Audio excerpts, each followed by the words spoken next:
everyone, Anark here, and today we're going to be talking about the concept of masculinity. Healthy masculinity, that is. After all, I think as a culture, we've had plenty of talks about the concept of toxic masculinity. Today, I'd like to go over what principles would actually constitute a healthy masculinity. And if that sounds interesting to you, you should stick around, because that's what we're going to be discussing in today's video.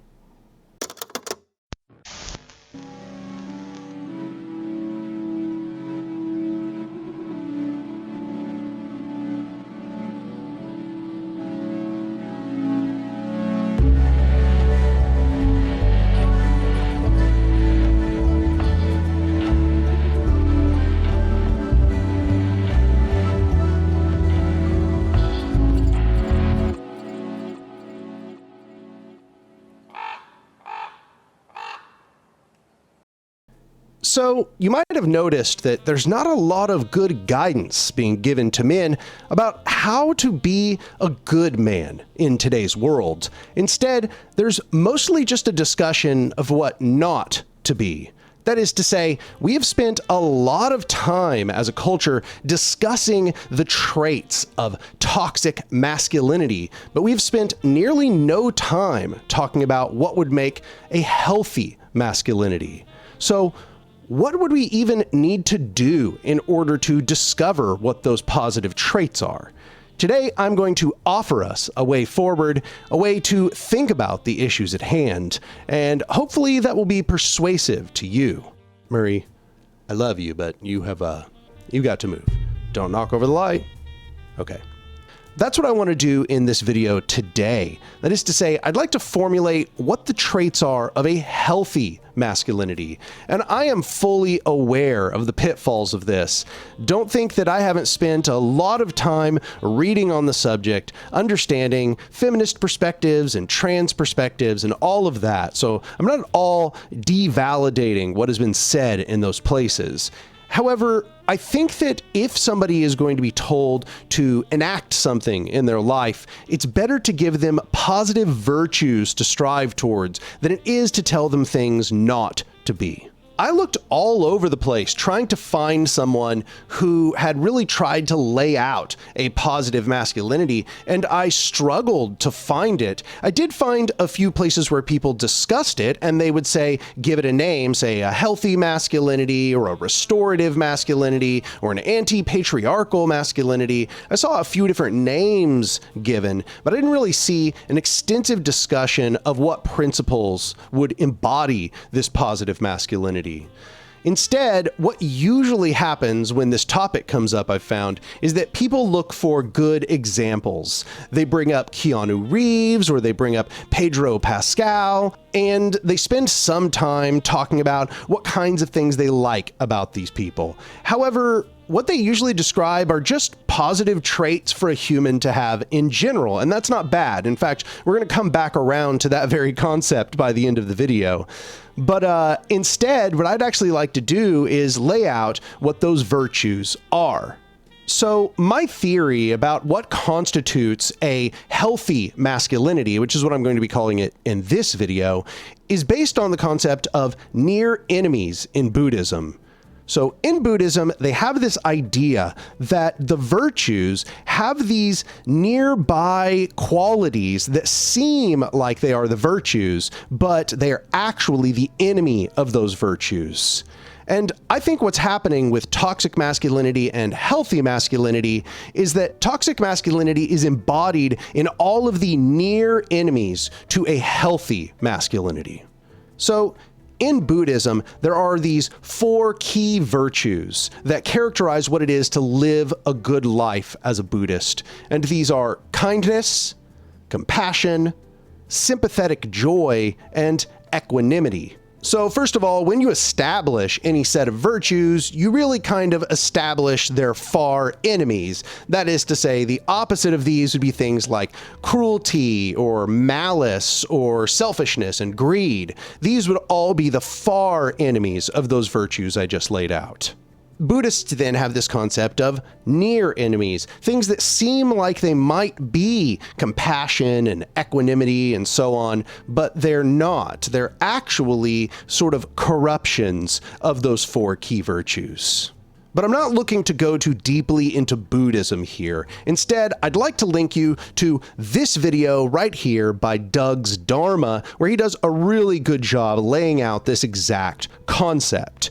Instead, I just want you to be familiar with where it comes from and maybe understand how I'm going to be applying it in this situation.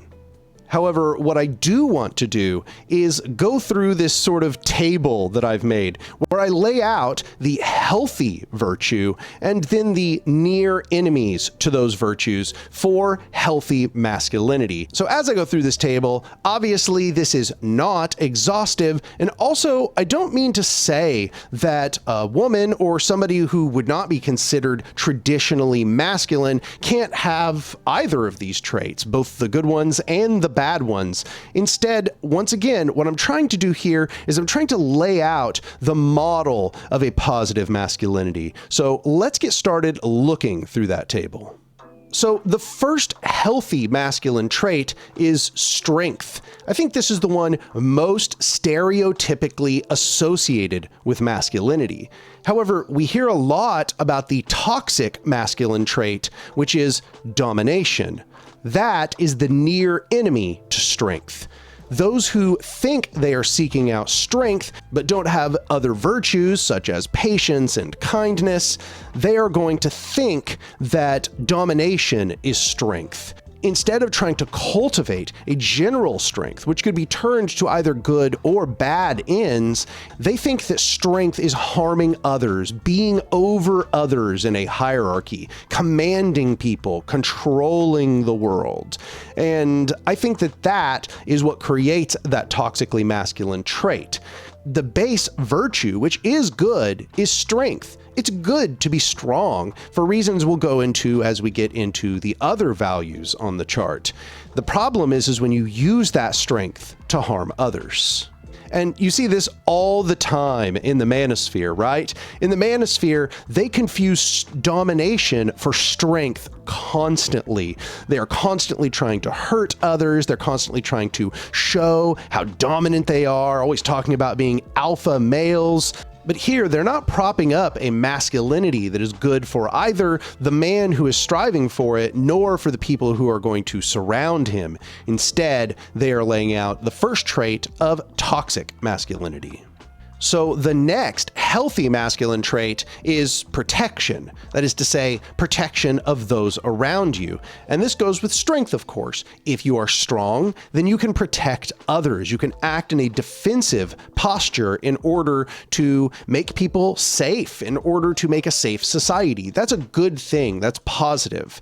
However, the near enemy to this healthy trait is control.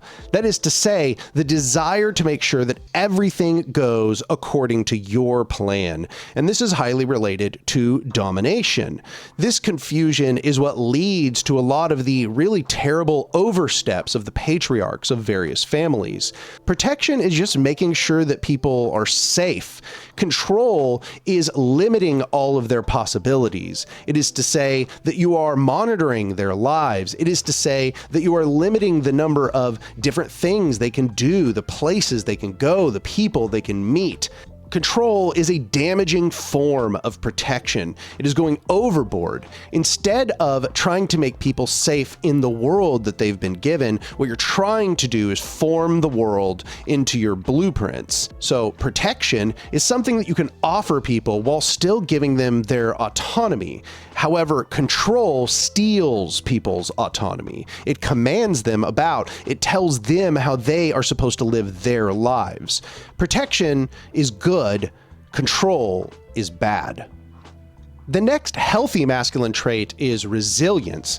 Resilience is good. After all, life is hard, and if you are not at least resilient, then you're probably going to be broken by the various challenges that confront you. However, the toxic trait that is the near enemy of resilience is numbness. That is to say that you have been hollowed out, or you are no longer connected to your emotions. You feel as if you don't have emotions, or you are constantly disassociated. You feel empty inside. And this is often associated with masculinity in a very damaging way, I would say. It's conceptualized that a person who is resilient is a person who has become numb. They are incapable of feeling emotions, that the world no longer has an effect on them. They're like a stone face that is unable to be shifted by the waves. However, that is not healthy. That is the outcome of being traumatized by the world around you and by the expectations of patriarchy. And in doing so, you are damaging yourself. You are further traumatizing yourself. Instead, what you should be aiming for is resilience. That is to say that you are capable of bouncing back from challenges. That challenges do not beat you down and discourage you, but instead that you rise to the occasion time and time and time again. That sort of commitment, the strength in the face of adversity, is a positive trait, and numbness is a negative trait. This is very closely related to another trait of healthy masculinity, and that is perseverance. Perseverance is a very good thing for any human being to have, and it's one that I think is connected in a healthy way to concepts of masculinity. Perseverance is what allows us to, as we just said, spring back from adversity, to commit ourselves to challenges, and to move forward and to succeed in our lives. That's a positive thing. However, the toxic trait, the near enemy to perseverance, is stubbornness. Stubbornness is a negative thing. It is too much commitment to a concept or an idea or a person or a place or an approach that is instead harmful to us or harmful to others, that we become incapable of recognizing that we are too attached to this thing. That is to say that we are engaging in the sunk cost fallacy. We have spent all of this effort into a thing. We've spent time and sweat, and we've sacrificed for it. We come to think that that means we can't abandon it and move on and try something different. That stubbornness, that is the enemy of progress. That's how you get regression. That's how you are unable to be resilient and unable to be adaptive to the circumstances. So, pretty straightforward to understand here. Perseverance is good. That is a healthy masculine trait. And the near enemy to perseverance is stubbornness. And I think we all recognize that stubbornness is very attached to toxic masculinity. One of the most annoying parts of the stereotype of the toxic man is that he won't let something go, even though he is wrong and it is demonstrated that he is wrong. He will not just let it go. He will never admit that he is wrong. Perseverance doesn't require that, right? To commit to something and to recognize that something's going to require hard work doesn't mean that you have to keep committing to it even after you recognize that it is wrong. This sort of pride, arrogance, as we're going to talk about here in a moment, is negative and doesn't lead to anything good for the man who is practicing this trait, and it most certainly does not lead to anything good for those who are around him. Appropriately, the next healthy masculine trait is confidence.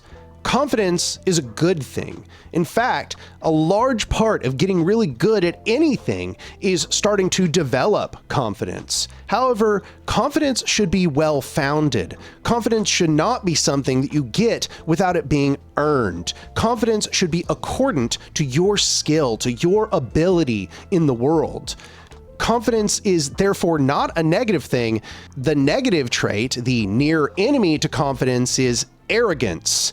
That is to say, unearned confidence. That is to say, the inability to turn back, the inability to recognize one's own flaws, one's own weaknesses, And so to be led into foolhardiness, to be led into all kinds of blind alleys, to commit ourselves to idiotic things that will not be helpful for us or anyone else, that will never achieve anything.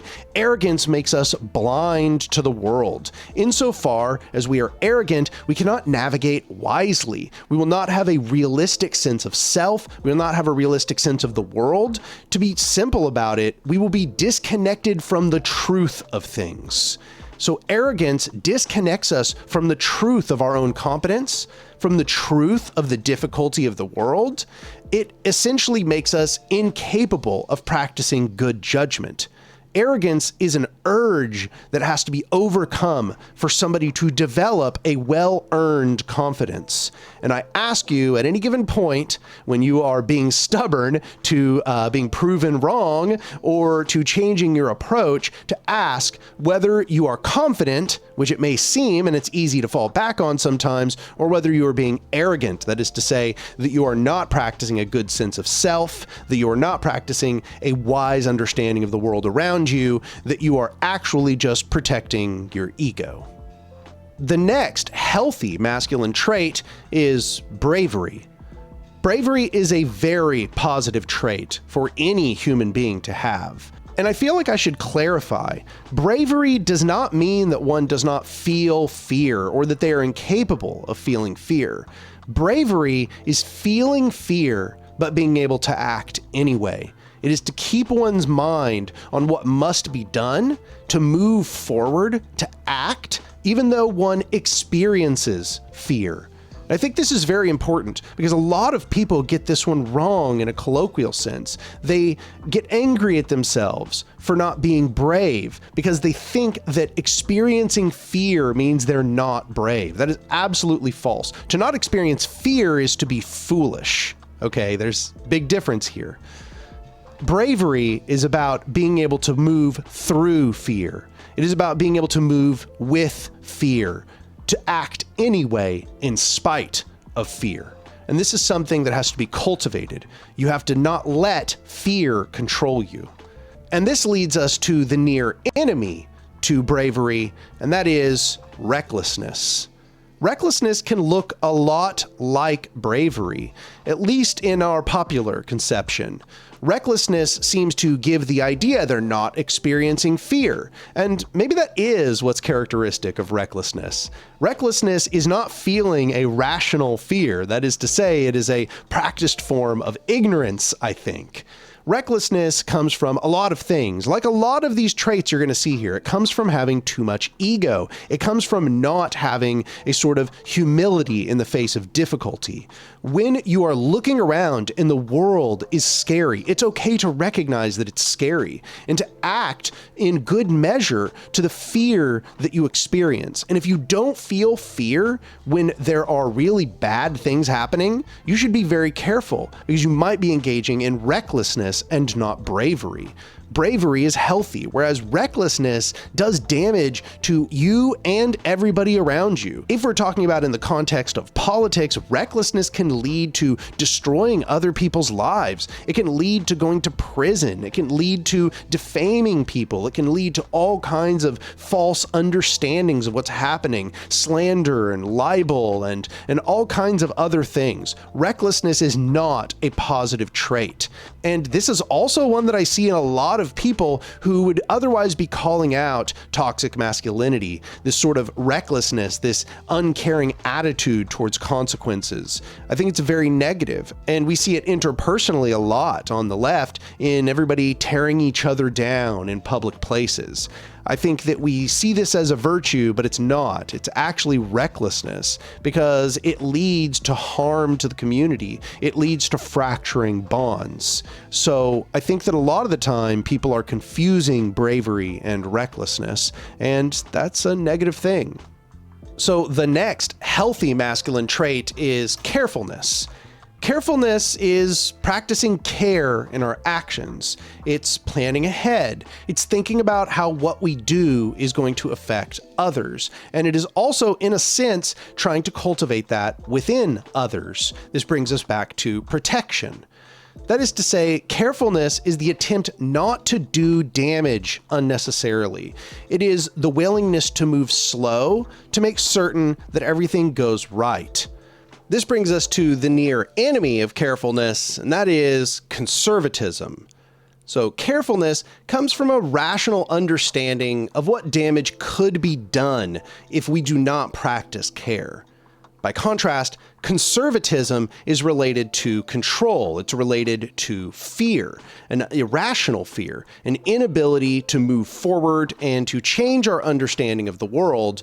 Instead, conservatism wants things to not change. And you might notice that there are some similar traits among these typically toxic masculine qualities, and that is a fearfulness of the world, an inability to practice resilience in the face of fearful and risky scenarios, and an inability to let the world unfold as it is.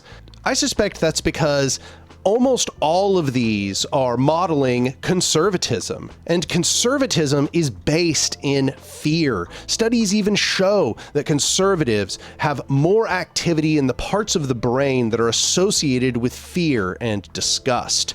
So I suspect that this toxically masculine stereotype is highly associated with conservative ideas about the world, and patriarchy is deeply attached with conservatism. So this problem of men being cruel and dominating and desiring control over everything in the world, this comes from a fearful conservative attitude. The next healthy masculine trait is assertiveness. So this is one that not everybody thinks is positive, but I personally do think is a positive trait. People being assertive is not them trying to dominate others. Assertiveness is a recognition that in order for things to happen, sometimes you have to push to make things happen. In order for somebody to understand an idea, sometimes you're going to have to explain that idea with just a little bit of polite forcefulness. In order for things to get done, we're going to have to do them, and that means that we're going to have to push through a little bit of difficulty in the process. So assertiveness is a positive trait. It is what allows us to push through the difficulties of our world while also not doing damage to other people. And that leads us to the toxic trait, the near enemy of assertiveness, and that is aggression. Aggression is easy to get mixed up with assertiveness. In fact, sometimes somebody can start by just being assertive, and it can become aggressive as you question them, or as they face difficulty, they have a hard time emotionally regulating, and what was a fair-minded assertiveness becomes aggression, where they are trying to get the other person to do what they want through the attack, attack, attack mentality. There's no sort of temperance in their actions. There's no desire or ability to moderate one's actions in the process. And aggression can be very valuable if you're in warfare or if you're trying to harm others, but aggression as a social principle is very, very negative. In fact, a big part of having a civil society is moderating aggressiveness between individuals and groups. So it's important that we are able to delineate between assertiveness, which is a fair-minded impression of one's values and needs moving forward, and aggressiveness, which is trying to get the other person to fold. It is to treat the other person or the other group as an enemy. Assertiveness is something that you can have with allies, and allies should be assertive with one another on certain topics in appropriate places. But people should not be aggressive with one another if they are allies, if they are trying to manage a civil society. The next healthy masculine trait is self-sufficiency.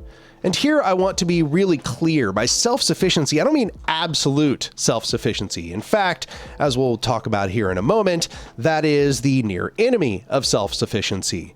Self-sufficiency is just being able to make one's life move forward. It is trying to maximize the degree to which you can support yourself. Self-sufficiency is good. It's not entirely possible, as we'll talk about with the near enemy, but it is something that is a positive quality in a general sense. It means that you can rely on yourself. It means that once again, you're able to persevere through difficulty. As things get hard, you're able to make do. You can get by even if other people abandon you or unfortunate circumstances take place. You lose friends or family or your home or whatever it is.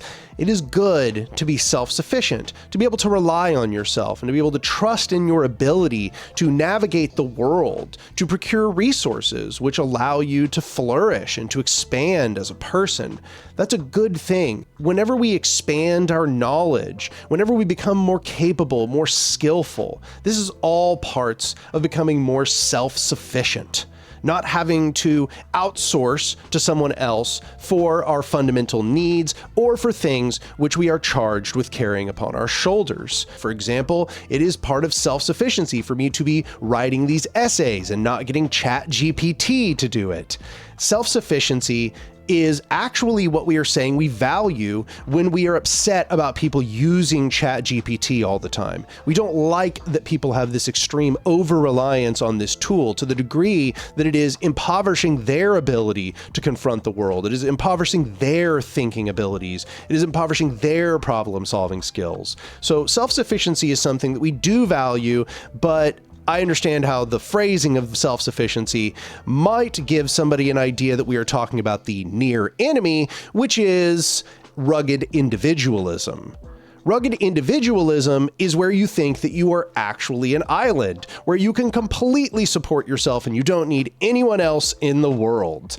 This is the sort of delusion that takes place in a lot of individualist political mindsets. This idea that we can be these perfectly sovereign beings where we don't need others, we don't need a community, we don't need friends, we don't need family, that we aren't reliant on society.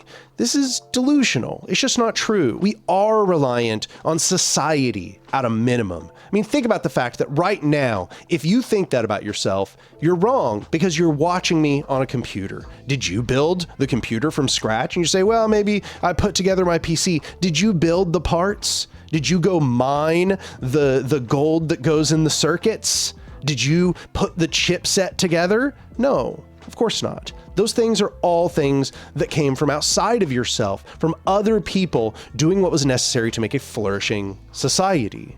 So rugged individualism is this idea that we are all by ourselves and that everything is only reliant on us and that we all have to pull ourselves up by our bootstraps and we don't need anyone else and we shouldn't need anyone else.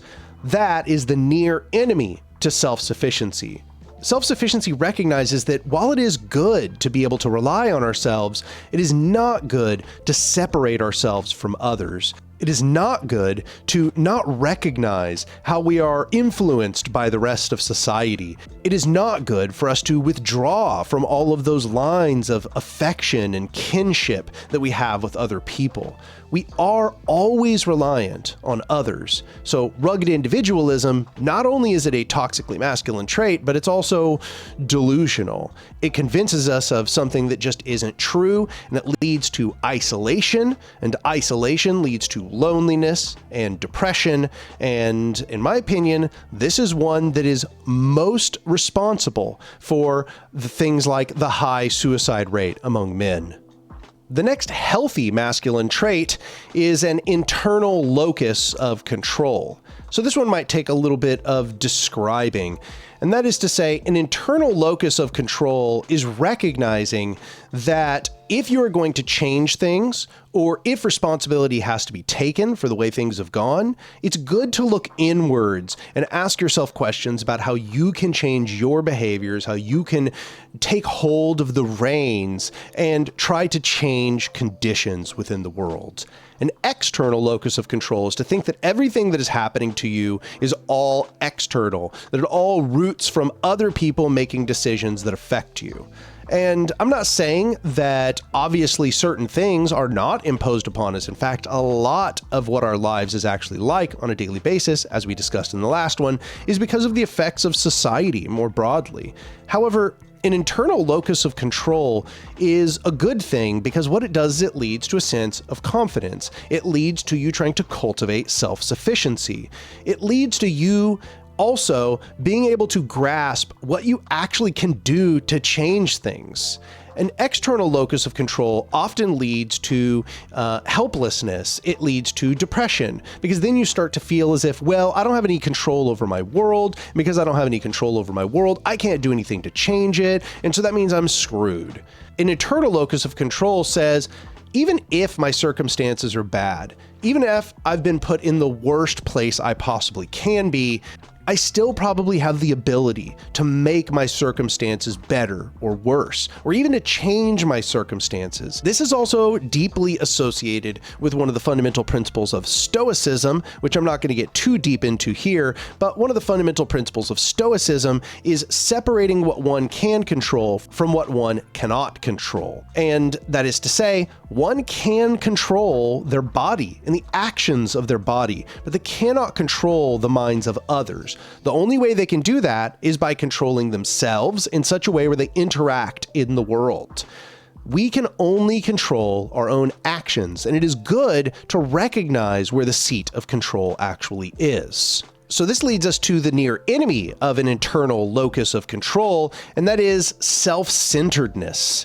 The self-centered person thinks that they are the center of the world. Everything that happens, it's always about how it affects them.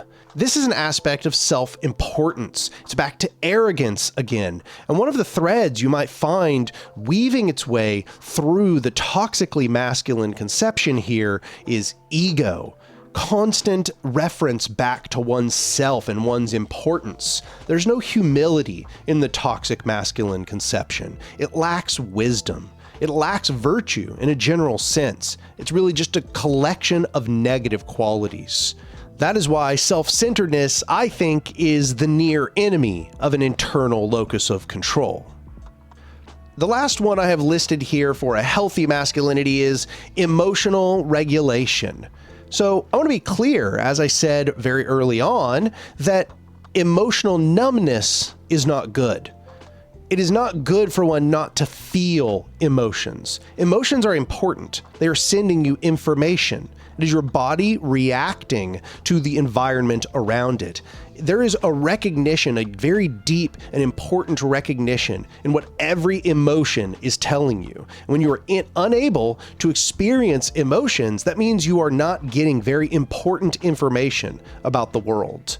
So that is absolutely not what I'm getting at here with emotional regulation.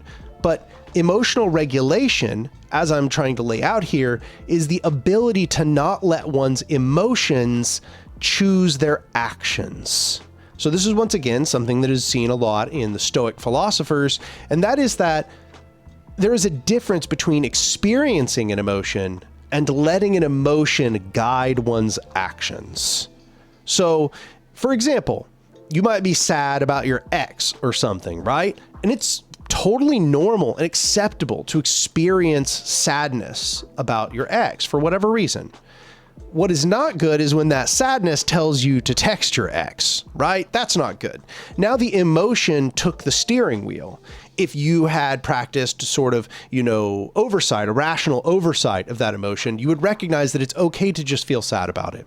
You don't need to do something like that. You don't need to let that emotion drive you to do something which is foolish, right?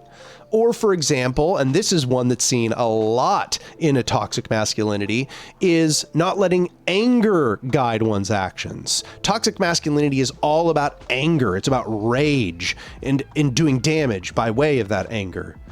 Emotional regulation is also about regulating one's anger. It's not bad to feel anger. For example, when we look at the state of society, we recognize how bad everything is. It's normal to feel anger, like you should feel angry. However, there's a difference between feeling the anger, experiencing that emotion, and letting that anger push you into doing something really irresponsible, reckless, damaging. That is not good. If you let your anger push you into doing damaging things, then you're going to regret it. I mean, quite simply, it's just not good for society or yourself. So that is the healthy masculine value of emotional self-regulation. And I would add that emotional self-regulation is a form of emotional labor. It is good that men are doing this action of emotional self-regulation. We should be encouraging emotional self-regulation, and that and recognizing that, yes, it takes a lot of control. It takes energy to self-regulate, to not allow one's motions to take the steering wheel. And that is pro-social. That's what I'm trying to point out. These are all of these healthy masculine traits. They are pro-social traits. The toxic masculine traits, these are all anti-social traits. These are traits that are damaging to the fabric of society. So what about the near enemy to emotional self-regulation? Well, that is emotional emptiness. Emotional emptiness is when you try to stop feeling emotions. This one is very similar to numbness, actually, and I'm kind of feeling challenged to think of a difference between numbness and emotional emptiness, but I'm just trying to really demonstrate some principles here, so I'm not going to stress about it too much. But emotional emptiness is when one tries to stop feeling emotions, instead of emotional self-regulation, where one is supposed to feel the feelings, but not let the feelings take the driver's seat. In emotional emptiness, it is about stopping feeling feelings. It is about becoming empty inside and to only be driven by one's steely, rational capacities, which of course is not strictly possible, but it is to live as a robot. And we see this trope a lot in movies. This is once again the outcome of being traumatized. This is not a virtue. This is a bad thing. This means that you have been damaged and you should be trying to work to move from emotional emptiness toward emotional self-regulation. Let those emotions come back, but learn how to live with those emotions. Learn how to keep acting even while you feel those emotions. So those are all of the healthy masculine values and the near enemies to those healthy masculine values that I laid out for this video. However, I fully recognize once again that it is not exhaustive. There's probably a ton of these that one could write down, and I invite people in the comments section to give your ideas of what are healthy masculine values and what are the toxic masculine near enemies to those virtues. I also want to say that if you feel like these don't really fit you, that's also okay. You can be a man and not fit all of these values. And it's okay to be like, I don't really want to be the protector. You know, that's not something I feel like I'm fit for. You know, or I am somebody that I like feeling my emotions. I like living by my emotions. And I don't really want to be somebody who's deeply emotionally self-regulated. I like living by my passions. That's all well and good, and it doesn't make you any less of a man to not fit every single one of these or to not aspire to every one of these virtues. I think this is a really important part to understand, because the bigger conversation that I'm dodging in this video is the one that usually gets discussed, and that is that these gender constructs are social constructs, that they are created by our desires and expectations for people in the world. They are not created strictly by biology. They probably have some feedback with biology, but it also isn't required. And that brings me to yet another point, and that is that these are just good qualities for anyone to have, man or woman. It doesn't matter if you are masculine or not, or that you see yourself as masculine or not. These are positive traits for anyone to have. Might I also add that here we didn't include what you might call the feminine virtues, things like nurturing and emotional warmth. These are just positive qualities for a person to have. In fact, I would add that to be a good man is to be able to also practice all of those, I guess you'd say, stereotypically feminine virtues. Those virtues are good for anyone to have. It is good to be nurturing to those around you. It is good to have emotional warmth. That doesn't make you less of a man. In fact, I would say it makes you a better man. And this is something I think we see with a lot of those people that I pointed out towards the beginning that often get used as examples, like Pedro Pascal or Keanu Reeves. These are people that have a lot of emotional warmth and clearly are very nurturing to the people that are in their lives. I would argue that to be a truly good human being is to not just be locked in to any of these, to not just be locked in by the stereotypical masculine traits or the stereotypical feminine traits, but instead to just cultivate virtues in a general sense.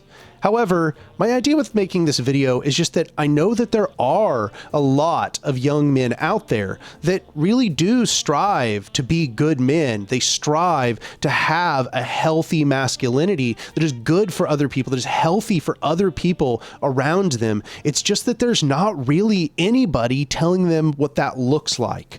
So I want you to recognize that here I'm not really laying out a prescriptive path for how you need to live life. I'm instead just trying to give you an understanding of what it would look like to be a good man and to not have to diverge from these masculine values, to not instead, by contrast, to instead just take on stereotypically feminine values, which once again aren't bad things.